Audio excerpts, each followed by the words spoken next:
important, and the chiefs that have come here to support us today, we feel the gratitude. We have gratitude for my auntie and the hereditary leadership here who've stood behind us the whole time. We're calling for all of the hereditary chiefs of the Kwakwaka'wakw that are able to come and stand with us. I think we need the support here. We need to reach out to this company. This needs to stop now. We're not leaving until we're satisfied that the situation has been handled. All parties have to sit down and figure out what they're going to do with this place.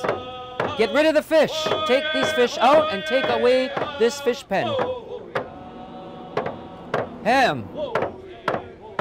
We're having difficulties communicating with Marine Harvest.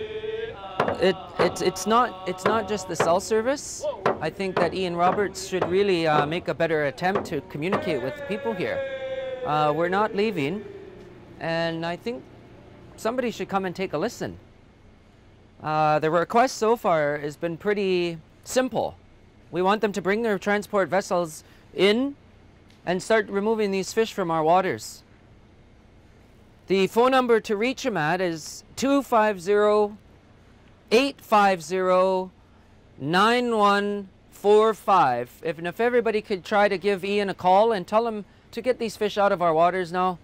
It's been long overdue. These fish are actually quite, the situation here is kind of alarming. The amount of diseased fish, it doesn't take a veterinarian to see that there's a massive problem here on site. And they need to get them out of the water. We need to start making the move forward to start the dismantlement of this site. There's a serious problem here, and they need to pay attention. Enough's enough.